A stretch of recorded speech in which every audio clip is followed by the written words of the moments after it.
gars yi daal leen ak jàmm sama chaîne YouTube bi ci vidéo bi nag dama leen a bëggoon a wan ñi nga xam ne am ngeen ordinateur benn astuce boo xam ne soo ko defee même su fekkee dañoo sàcc sa ordinateur wala fekkee ordinateur bi tamit par exemple da nga ko réeral mën nga ko localiser nga retrouver ko facilement ba pare mën nga ko verrouiller tamit fekkoon dañ ko taal wala sans plus tarder let's go. léegi nag pour ñu mën koo defar dañuy utiliser ñaari appareil benn bi moom la ñuy simuler ne par exemple moom moo réer beneen bi moom mooy permettre ñu localiser beneen bi voilà par exemple dañuy supposer ne par exemple dañuy supposer machine bi par exemple moom moo réer moom machine bi ñu yor nii moom moo réer voilà après nag dañuy utiliser beneen ba nga xam ne moom moo ñuy tax ñu retrouver ko voilà léegi nag pour nga def ko am na ay configuration yoo xam soo ko defulee li ma lay wax ne amul benn njëriñ voilà doo ko mën a localiser doo ko mën a verrouiller donc du coup il faut que ñu def configuration bi ensemble danaa leen ko woon ne vous inquiétez pas suivre leen vidéo bu mu jeex rek su boobaa da ngeen xam yan configuration la ñuy wax léegi pour ñu configurer que nag léegi dañuy dem au niveau des configuration déjà mooy paramètre voilà par exemple dañuy dem configuration mooy paramètre waaw la moo tax dem voilà léegi dañuy dem ci compte voilà dañuy cliquer ci compte voilà léegi nga def email et compte foofu noonu ngay bës email et compte voilà léegi dalay laaj dina la laaj pour nga ajouter un compte su fekkee am nga ajouter un compte gis nga bës ajouter compte nga ajouter voilà fekkee lii Outlook ci kaw noonu gis nga Outlook ñu patiente tuuti léegi fekkee amoo nga créer fekkee am nga tamit nga dugal ko benn yoon voilà léegi nag ba pare partie bi pour ngeen defar ko faw ngeen connecté internet bu leen ko fàttee connecté leen internet pour mën a defar partie bi tamit voilà léegi fii da ngeen di joxe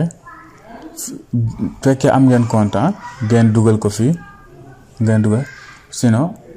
ngeen dem créer un compte fii gis nga créer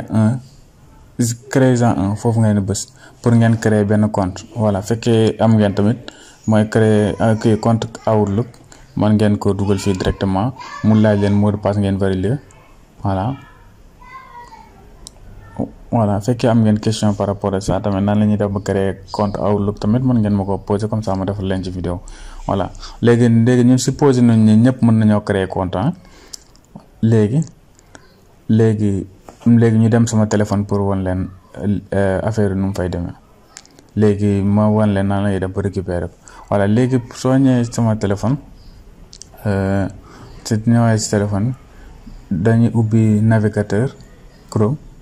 man ngeen ubbi yeneen navigateur Firefox wala Opera Mini tout ça voilà mais ñun dañuy ubbi Google Chrome parce que Google Chrome moom la ñu am par défaut léegi fii ñu def account Microsoft par microsoft.com léegi ñu bës ko voilà léegi soo ñëwee fii ñu valider léegi ñu dem ci connexion pour connecter wu connexion foofu voilà léegi fii ngeen jox adresse mail bi ak mot de passe bi voilà ak mot de passe bi léegi ñu connecté ñu patiente tuuti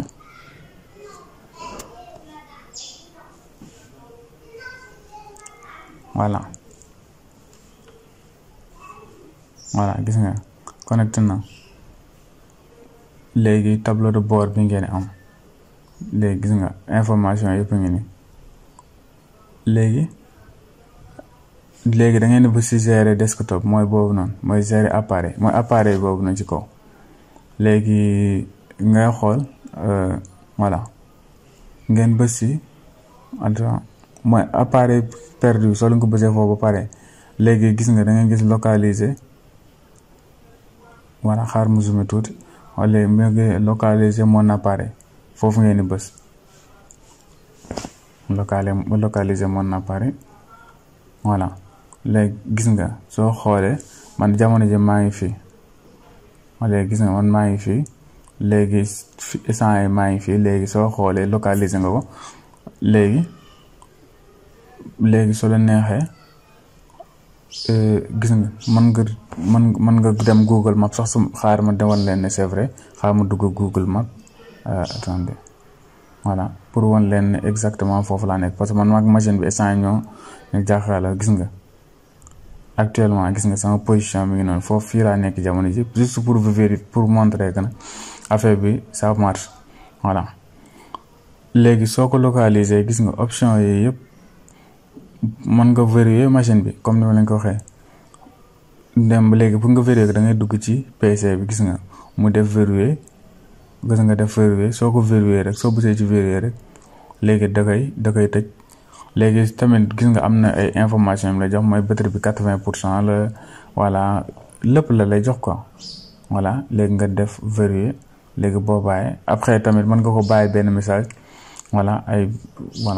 léegi instant yi mu ngi koy vérifier comme message bi mu la bind mu ni ça peut prendre du temps pour mu vérifier sa ordinateur voilà merci sama gars yi ñu ngi yemal fii vidéo fekkee vidéo bi neex na ñaa ngeen partager te abonné sama gars yi jaa ngeen jëf